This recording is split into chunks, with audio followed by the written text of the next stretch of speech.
há pouco tempo, né, eu acabei perdendo meu pai, mas ele durante 7 anos morou comigo, né? Então a minha geração está talvez sendo uma das primeiras que está hoje tendo também que cuidar dos pais idosos. O aposentar vem de antigamente, que ia para o aposento, para os fundos. Hoje a gente sabe que a gente tem que viver a velhice na sala da frente de casa. Então, que pensamento assim que é até atormentador. A gente, enquanto é jovem, precisa se provar capaz. E eu tenho a sensação que quando você fica idoso, você tem que provar que você não perdeu a capacidade. E aí, que horas que a gente está pronto, né? Poxa, mas sai, você não tem vontade de arrumar um namorado? Não, ela mesmo já coloca um preconceito. Bloqueio, né? Poxa, ninguém vai me querer, eu tô velha. Por que não se fala, né? Hoje a gente sabe que a gente envelhece o corpo como um todo, mas ninguém para pensar que a vagina, a região íntima da mulher, envelhece junto, né?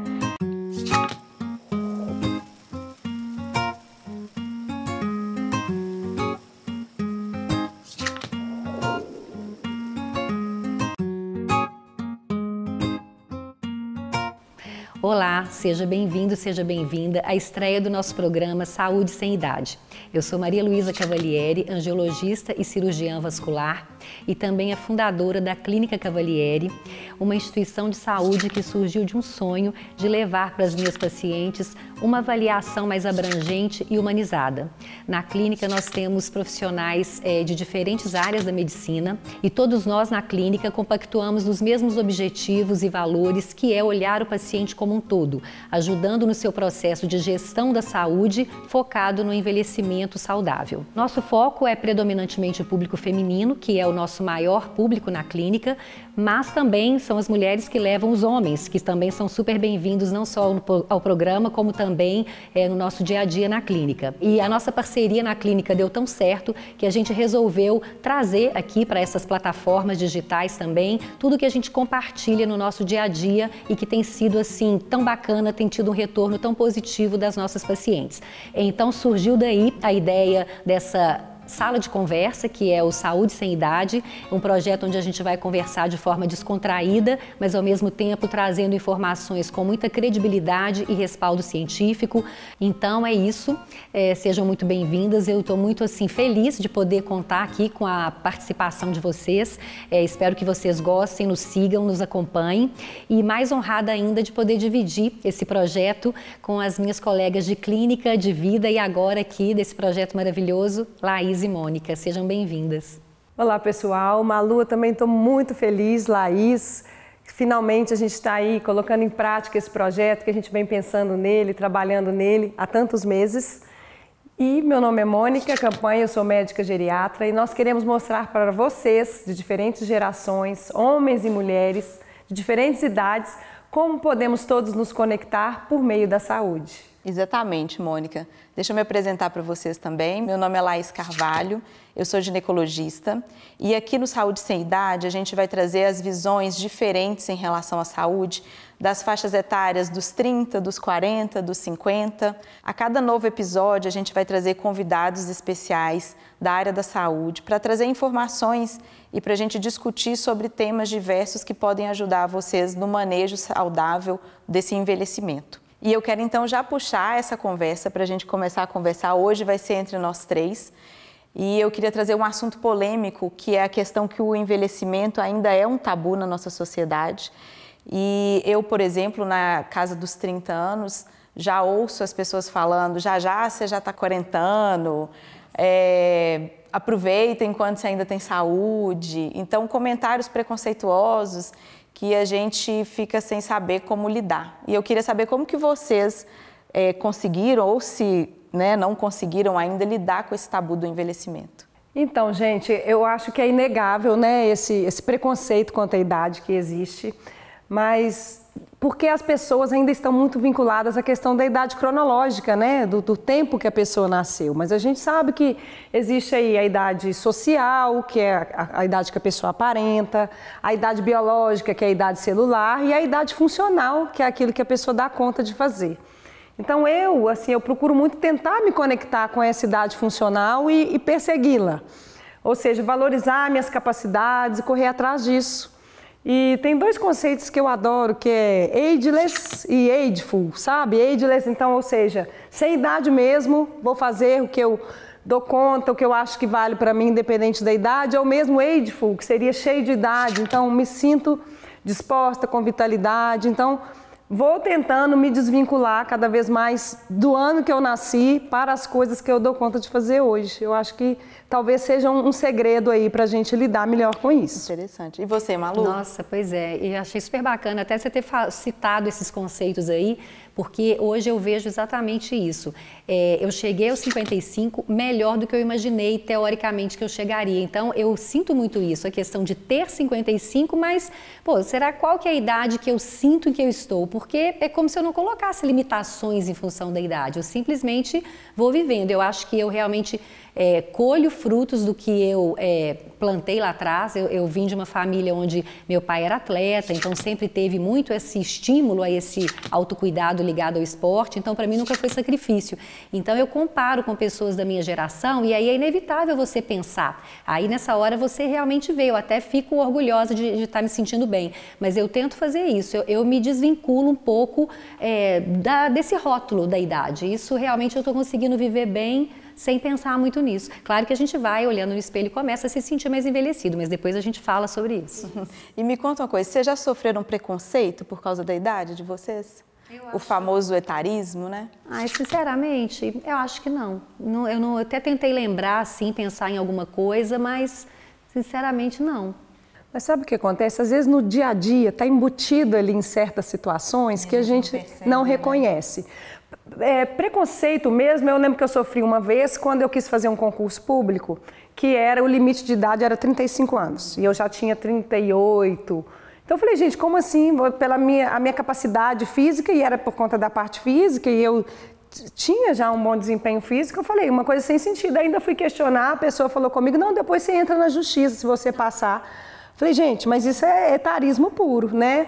E às vezes eu percebo no dia a dia, eu convivo, né? Tem filhos adolescentes, às vezes tem umas piadinhas e eu tento dentro de casa já fazer essa educação, mas às vezes nas entrelinhas a gente percebe algumas coisas assim como, mas você vai lá, isso é para a sua idade, né? Vai ter pessoas da sua idade lá, então, né? Se a gente não tiver cuidado, a gente vai se enroscando aí nas sutilezas do etarismo do dia a dia. Como é importante a gente discutir isso em sociedade, né? Para isso não ser um preconceito levado de gerações em gerações. Exato, né? É verdade. É engraçado a gente falar sobre isso porque, é claro, né, o etarismo ele é muito mais prevalente nos idosos. Mas eu, na minha faixa etária, assim, eu sinto também um pouco de preconceito relacionado à idade, isso também é etarismo.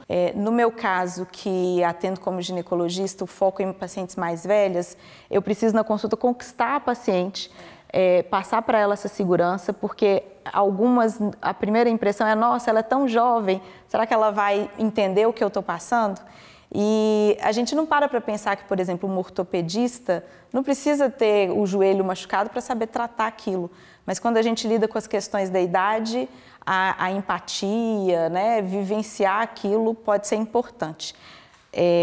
O que eu faço, às vezes, para tentar lidar com isso, porque é claro, né, a experiência vem só com a idade, mas eu acho que a dedicação compensa, né? Com certeza. Mas eu acho que isso faz parte do processo. Eu também lembro de ter vivido isso. Você acaba tendo que se empoderar, né? Ou seja, se impor de outras formas para realmente garantir ali que a pessoa adquira essa confiança. Eu acho que isso faz parte, né?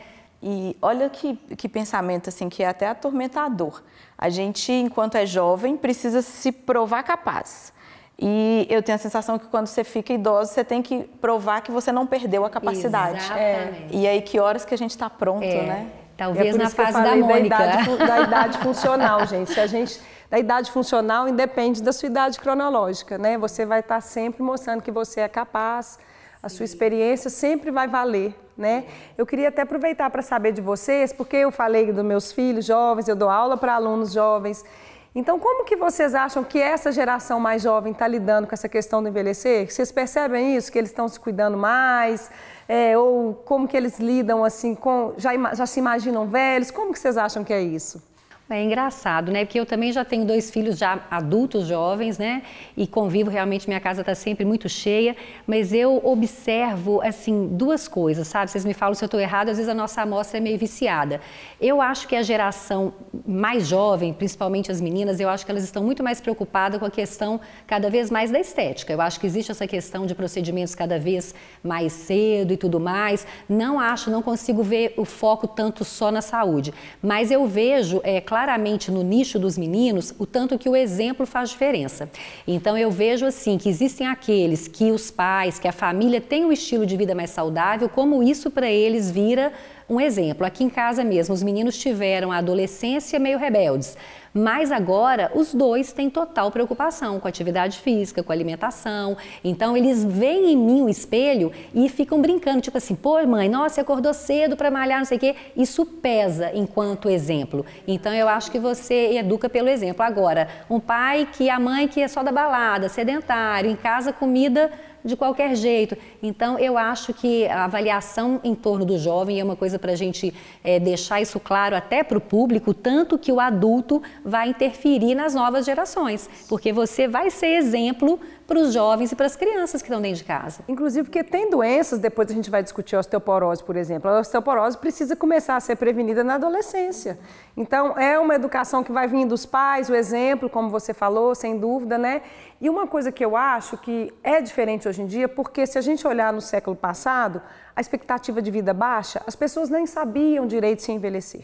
Hoje, com o aumento da expectativa de vida, os jovens sabem que a possibilidade deles ficarem velhos, idosos, é muito grande. Então, por mais que o adolescente, o jovem seja imediatista, busque a estética, igual você falou, quando amadurece mais um pouco, já começa a pensar, não, gente, eu vou viver muito, mas isso tem que ser plantado lá atrás, você concorda? Tem que ser plantado. Porque numa casa onde as pessoas comem mal, onde você tem muita gordura, aí a gente vai abordar esses temas, mas aí é aquilo que eu acho. Os meus meninos, eles sempre me viram comer bem, comer saudável. Então, isso meio que pesa a consciência, sabe? Aquilo de você... Então, eu acho que as pessoas têm que ter essa consciência dessa importância mesmo, né? É verdade. E eu acho que depende muito também do perfil individual de cada um. Se a gente for comparar, né? A Mônica perguntou se acha que essa geração, ela se preocupa mais. Eu acho que isso é individual, isso é de acordo com os exemplos, igual vocês falaram. E se a gente for pensar, assim, tem contrapontos que a gente pode fazer.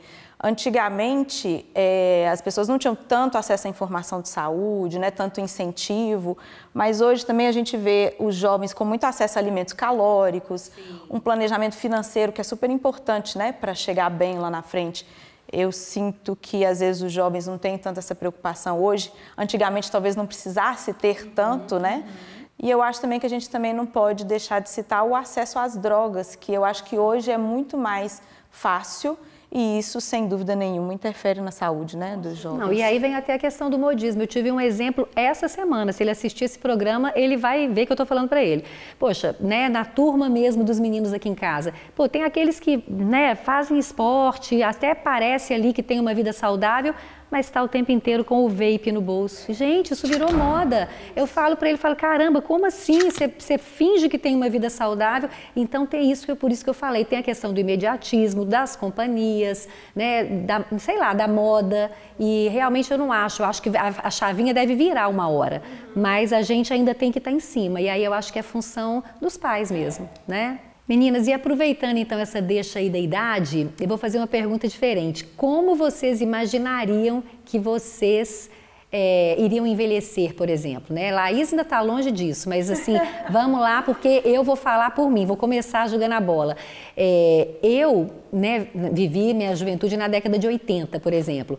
Então, na minha época, eu lembro que as minhas tias, toda essa turma da década dos 50, 60, já eram assim... velhinhas, idosas assim, com limitações mesmo físicas, que já ficavam ali em casa, aquela coisa. Então, eu imaginava que hoje, na minha idade, eu estaria me preparando para me aposentar, juro. Eu acho que eu já estaria assim, contando os dias, né, para ficar ali e tal. E hoje eu vejo que, né, nada disso. Ou seja, olha a gente aqui, empreendendo, começando um novo desafio, um novo projeto e cheio de sonhos ainda pela frente. Então, para a gente ver como que a coisa mudou e como que realmente a idade é só um número, né? Verdade. Eu confesso que eu também, eu tenho 44, quando eu lembro de mim mais nova, pequena, né, eu achava que aos 44 eu já ia ser assim, quase uma senhora.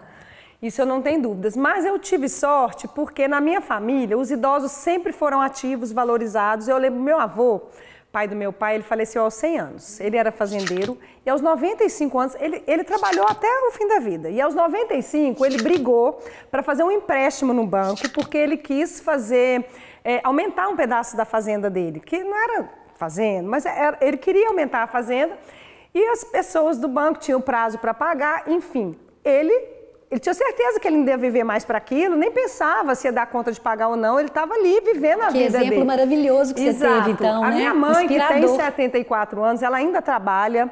Então, assim, eu cresci com essa imagem, que é uma coisa que, inclusive, eu gosto de falar para meus pacientes e alunos. É comprovado que ter uma visão positiva da velhice faz a gente envelhecer melhor. Então, eu acho que isso me ajudou, à medida que eu fui me distanciando daquela Mônica pequena, que achava que 44 era velho, cada vez mais eu fui, não, gente, é muita vida ainda pela frente e tal. Então, essa visão, esse exemplo familiar, eu acho que, no fim das contas, me ajudou demais nesse sentido. E olha como que a gente já nota a diferença, né, entre as idades. Eu já penso diferente. Eu tô na flor da idade, né, então eu vou contar para vocês o que eu imagino da minha velhice. Eu já me imagino super ativa, não aceito nenhuma outra possibilidade se não for essa. Então eu imagino eu viajando muito, que é um dos maiores prazeres que eu tenho, cozinhando, que eu acho que até o meu hobby é cozinhar. Eu quero ter orgulho, olhar para trás e ver a família que eu construí, as pessoas que eu ajudei. Então eu tenho uma expectativa muito boa da velhice. É como se fosse quase que obrigatório conquistar isso. Olha que bacana. Olha, bacana, né? E é isso, em cima dessa fala da Laísa, a gente já vê como que esse próprio conceito de aposentadoria mudou hoje. Né? A gente não, a Maria Luísa está aqui empreendendo, eu não penso tão cedo essa palavra aposentar, né? Porque o aposentar vem de antigamente, que ia para o aposento, para os fundos. Hoje a gente sabe que a gente tem que viver a velhice na sala da frente de casa. Então... E essa atividade passa, né, pelo trabalho. Hoje eu me imagino trabalhando, eu não quero perder a satisfação em fazer o que eu faço hoje. Que hoje o trabalho me gera uma satisfação que eu quero ter lá na frente também. É a realização pessoal. Então, eu acho que enquanto você tem sonhos, né, e projetos, eu acho que isso te motiva a se cuidar e aí entra naquela visão positiva que a Mônica falou. Eu acho que antigamente, em função dessa expectativa de vida, e eu acho que é também cultural, eu acho que hoje com esse acesso todo, a informação, né, as pessoas estão vendo isso. Você vê o tanto de mulher que a gente tem hoje defendendo esse nosso empoderamento, essa questão, né, contra o etarismo, para que a gente realmente tenha esse apoio da sociedade, inclusive, para poder chegar lá na frente com, assim, o caminho aberto. Então, você já vai colher isso, tá? A gente está plantando para você. E o melhor de já saber isso é que aí a gente tem que se preparar, né? Porque não adianta também a gente romantizar, né? Só querer, que inclusive é o intuito do nosso canal aqui, né? Mostrar para as pessoas, se querem viver muito, viver bem, a saúde tem que estar em dia, senão a coisa desanda. Porque na verdade é isso, a gente vai viver muito. Eu sempre falo para os pacientes exatamente isso, mas você quer sobreviver, chegar aos 80 cheio de limitações, doente, ou com qualidade de vida, ativo, igual seu avô. Seu avô vai ser minha meta.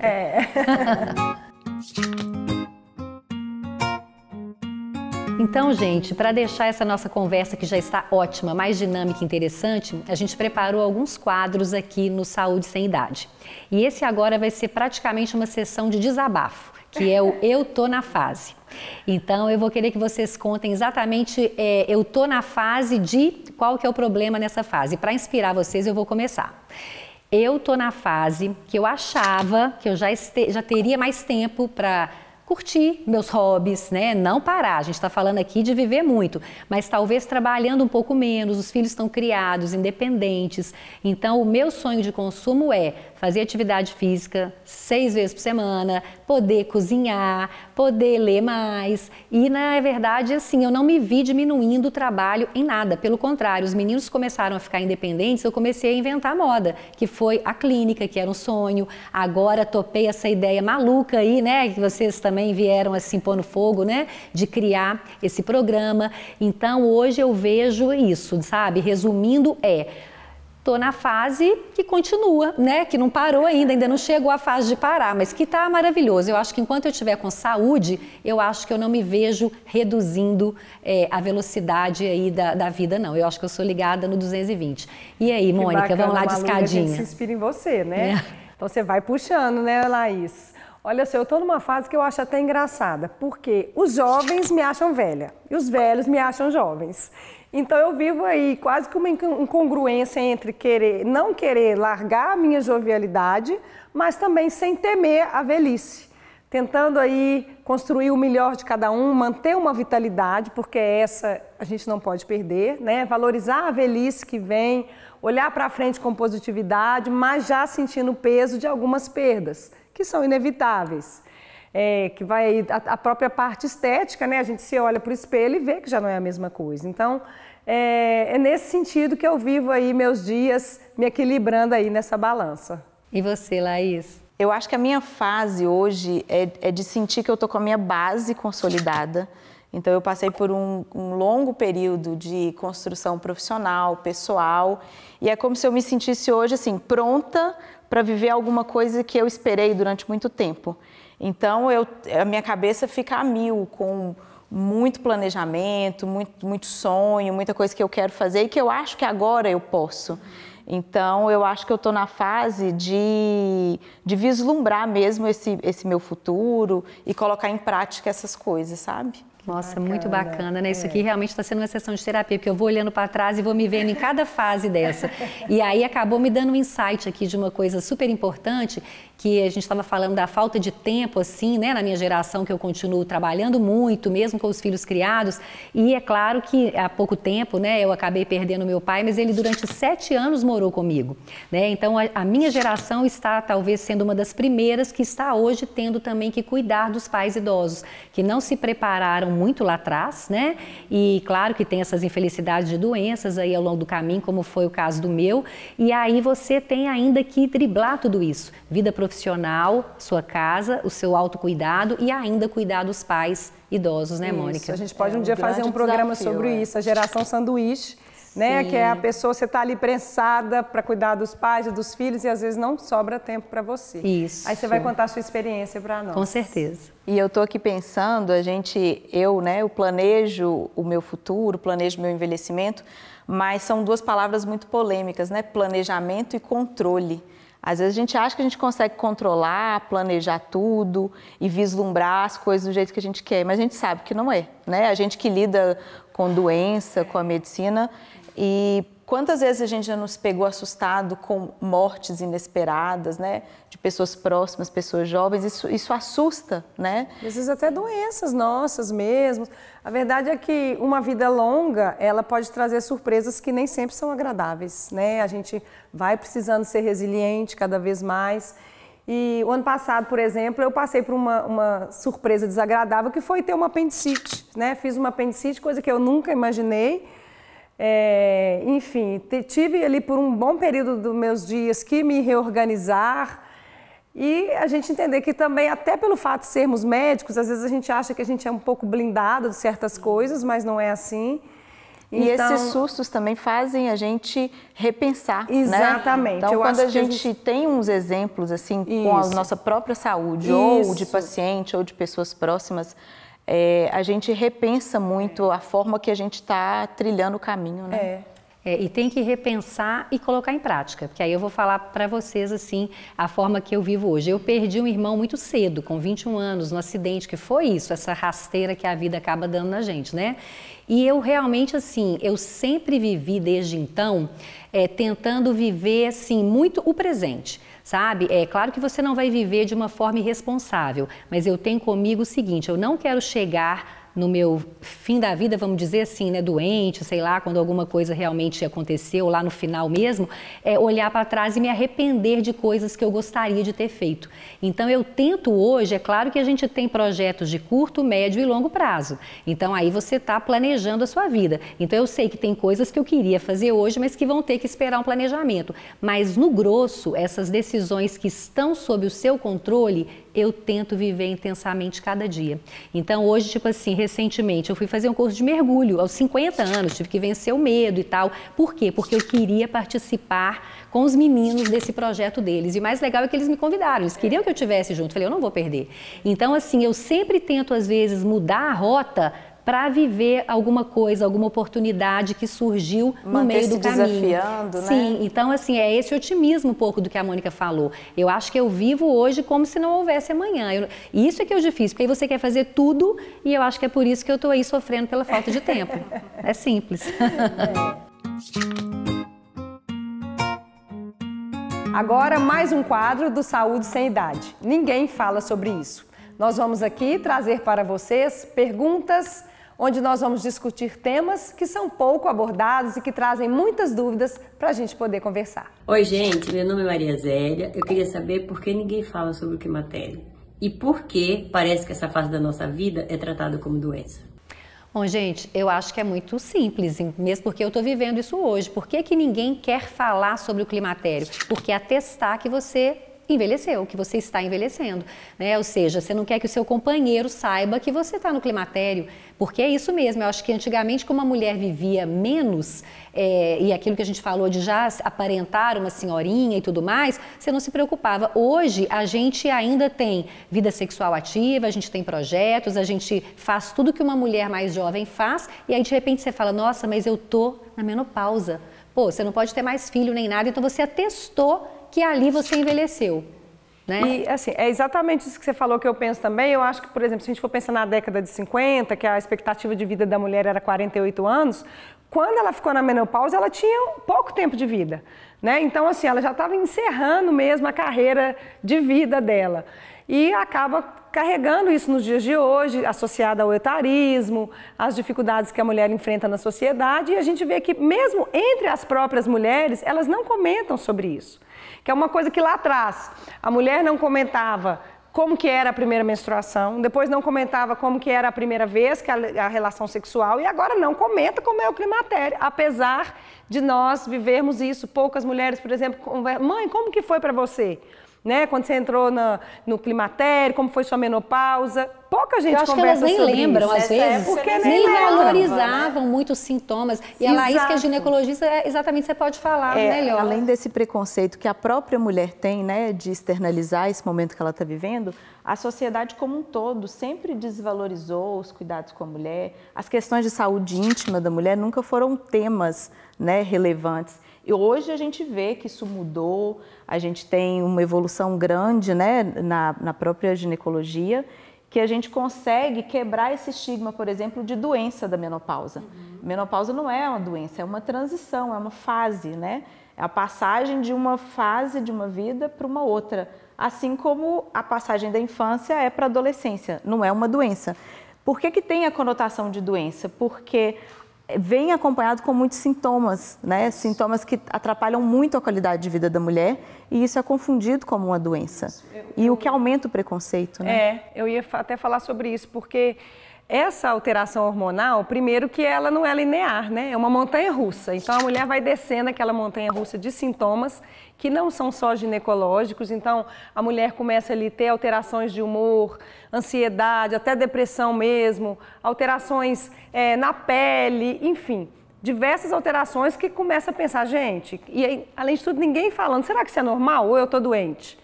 Né? Então, eu acho que a conotação vem muito daí, mas é excelente você falar que é uma fase. Antigamente, eu acho que as mulheres se sentiam obrigadas a só aceitar. Então, né, quando você fala da tia com 80 anos, o envelhecimento ele era aceitado junto com tudo de pesado que vinha. Não que a gente tem que aceitar o envelhecimento, mas entender que tem muita coisa que dá para melhorar. Então, por isso que precisa se falar, né, desse tema. Eu acho que muitas vezes a gente tem, inclusive, que abordar as pacientes. Aí vem essa questão do nosso trabalho integrado lá na clínica. Eu sou vascular e como eu tenho pacientes que estão comigo já há 30 anos, incrível.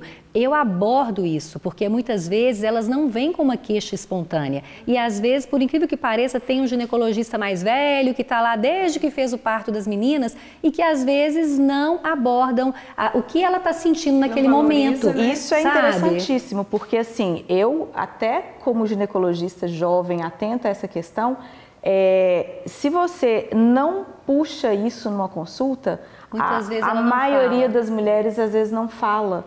Então, questões muito íntimas, questões que às vezes a paciente não sabe nem, né? Que pode reclamar daquilo, como se fizesse parte isso, de forma eu vejo obrigatória. isso, por exemplo, em relação ao sono, que nesse período de climatério costuma dar muita alteração de sono, a mulher está sofrendo, arrastando nos seus dias e não procura ajuda.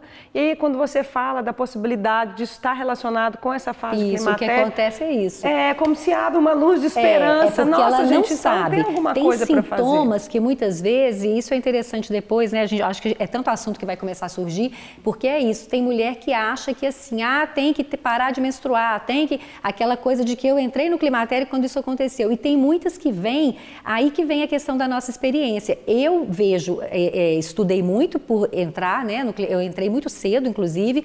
Então, como eu tive que me informar, eu às vezes pego um gancho com as pacientes de sintomas que já podem ser o início do climatério, que se você fizer uma abordagem bacana já vai melhorar a qualidade de vida dela. E a gente não precisa esperar ela não sabe. A menopausa chegar para melhorar a qualidade de vida. Mas aí vem a mulher. desinformação.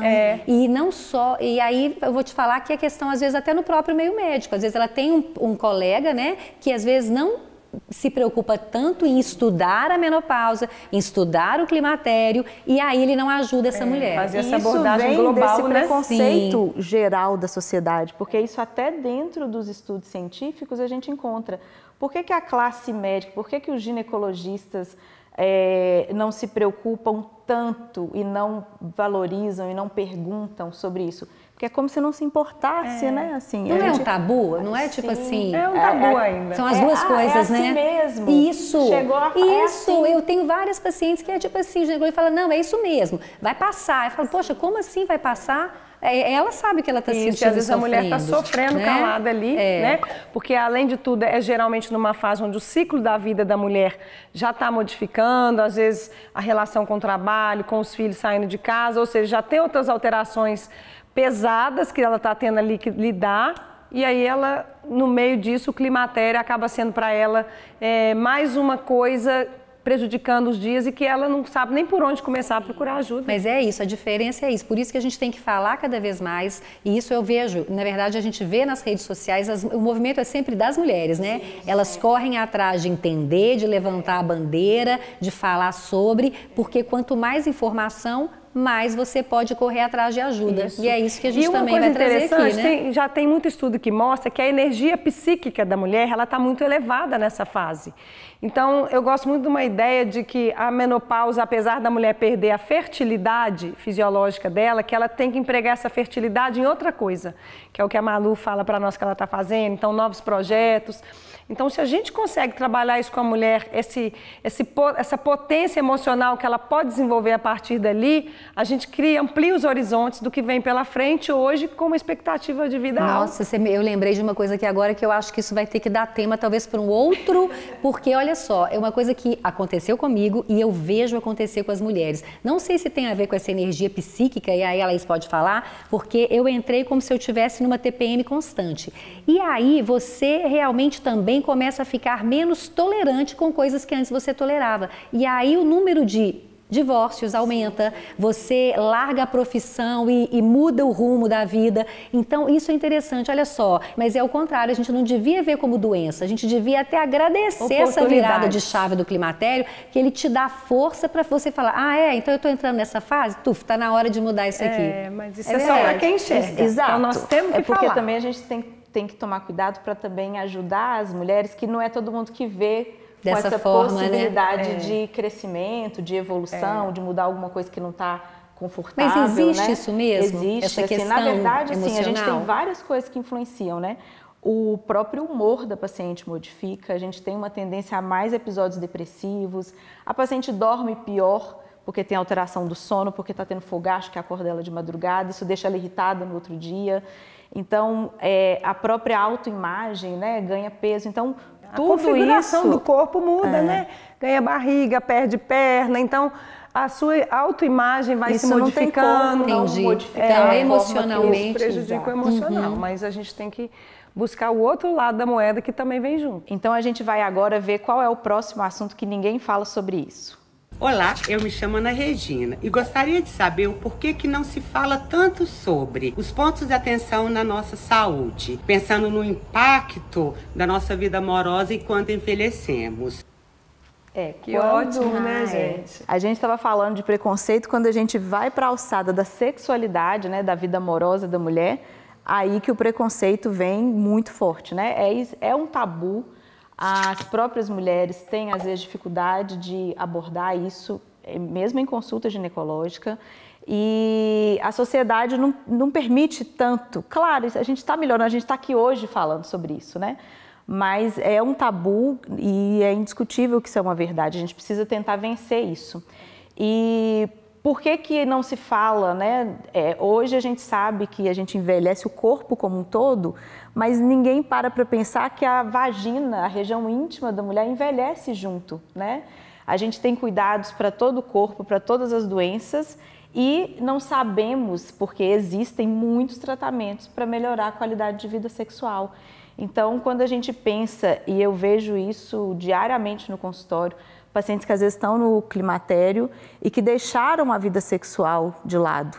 É como se isso fosse uma fase que não pode mais. Não pode mais. Quase que obrigado, né? E aí a gente estabelece o tratamento, um laser vaginal, uma reposição hormonal, nem que for só na região, preenchimentos. Isso tudo recupera a saúde vaginal da mulher e eu vejo isso assim muito frequente. Às vezes a paciente retorna depois do tratamento transformada.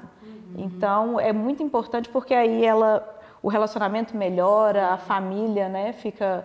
Porque é isso que ela falou ali, o impacto da vida amorosa, porque muitas vezes a vida amorosa do casal vai sofrer o impacto pela falta da vida sexual e que ela, por estar na menopausa muitas vezes com sintomas e aí vem essa questão de vergonha, ela começa a deixar que isso afete a vida, né, o dia a dia dela ali e não é assim, mas eu acho que além dessa questão dos recursos para a mulher que está no climatério, que é claro, se ela tem dor na relação, ela não vai querer, ela automaticamente vai deixar, eu acho que existe também a questão de estar aberta. Hoje eu vejo, pegando esse gancho que a nossa entrevistada ali falou, é isso, porque a pessoa que está bem também do ponto de vista amoroso, a vida dela começa a ficar boa. Aí sim ela passa a ser mais otimista, ela passa a ter qualidade de vida na velhice. E eu vejo às vezes pacientes que se separaram, que estão bem, jovens fisicamente, e eu falo, poxa, mas sai, você não tem vontade de arrumar um namorado? Ela mesmo já coloca um preconceito. Bloqueio, né? Poxa, ninguém vai me querer, eu tô velha. Falei,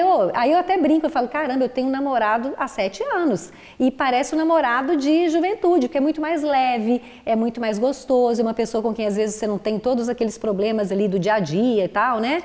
Então eu acho que a pessoa tem tanto essa parte de melhorar a sua vida sexual com o companheiro, para que isso não acabe o casamento, mas como também de estar aberto a novos relacionamentos que podem surgir, né? E eu queria falar até um pouquinho sobre essa questão da sexualidade na velhice em si, porque a gente sabe que às vezes, nesse período, às vezes existem doenças, comorbidades que vão de fato dificultar a vida sexual, medicamentos, pessoas assim que têm polifarmácia. Mas primeiro a gente pensar que existe recurso, o casal precisa entender que é saudável, é possível ter uma vida sexual ativa e que a sexualidade na velhice, ela também não precisa se restringir ao ato sexual em si.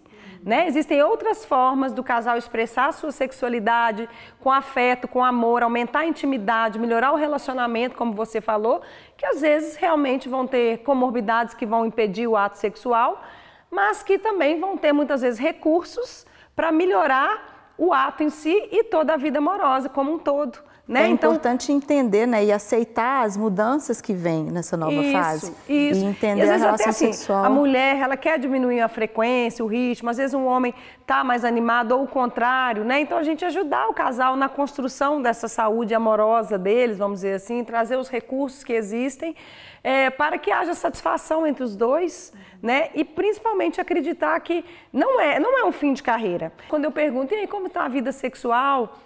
Pacientes que ficam com vergonha de falar, né, sem graça, pacientes que, nossa, que bom que você me perguntou, porque eu tenho muito desejo sexual. É normal isso? Eu falo, gente, isso é muito sinal de vitalidade, de saúde, né? Então, às vezes o próprio médico, nós deixamos de abordar isso, que é uma ansiedade da pessoa, porque ela tem necessidade, tem vontade, como você falou, às vezes ele está com ressecamento, está com dor, então ela nem sabe que tem um recurso, como vocês colocaram, e a gente vai trazer isso para ela, para melhorar a vida dela.